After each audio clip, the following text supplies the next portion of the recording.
બે મિત્રો છે ને 20 વર્ષ પછી મળ્યા, ખૂબ વાતો કરી ગાર્ડનમાં ચાલતા ચાલતા. એ બંનેની વાતોનો છેલ્લો એન્ડ શું આવ્યો? શ્રીમંતે જેટલી વાતો કરીને એમાં છેલ્લો એન્ડ એક જ આવ્યો કે મારી પાસે બધું છે પણ સુખ નથી. અને ગરીબની વાતનો એન્ડ એક જ આવ્યો કે મારી પાસે કશું નથી, દુઃખ છે છતાંય હું સુખી છું. અચાનક પાછળથી કોઈક અવાજ આવ્યો. બંને જણાએ પાછળ વળીને જોયું તો શ્રીમંત મિત્રને 5 રૂપિયાના સિક્કાનો ખડખડતો અવાજ આવ્યો. નીચે પડ્યો એટલે એણે સિક્કો લઈ લીધો. અને ઓલા ગરીબ મિત્રને એક છોડની ડાળીમાં એક પતંગિયું ફસાઈ ગયું હતું, એ દેખાયું એટલે એને છૂટું કર્યું. શ્રીમંત મિત્રએ જોઈ લીધું, અરે ભાઈ, બંનેને સરખો અવાજ આવ્યો. આપણે બંને પાછળ વળીને જોયું, મને સિક્કાનો અવાજ સંભળાયો, નેચરલી અવાજ મોટો હતો, પણ આ પતંગિયો ડાળીમાં ફસાયો એનો અવાજ આવે જ નહીં, તને કેવી રીતે સંભળાયો?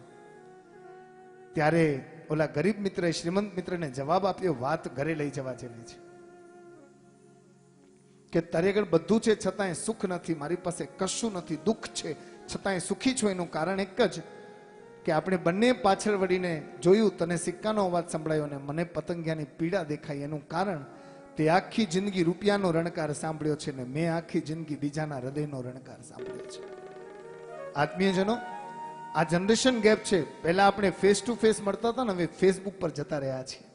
અને આપણે એકબીજાને મળીને પૂછતા કેમ છો, આપણે વોટ્સઅપ પર અટકી ગયા છે. આપણે કોઈ પણ જગ્યાએ 5 મિનિટ બેસશું તો એ મોબાઈલ નથી છોડી શકતા. બોલો, એ આપણે ગ્રેટ છીએ એ નથી બતાવતું, પણ આપણે આપણા કિંમતી સમયને એક નાનકડા યંત્રને સોંપી દીધું છે અને સારું સારું કદાચ વિચારીને સારી સારી પુણ્યાઈ બાંધવાની તક આપણે જતી કરી છે.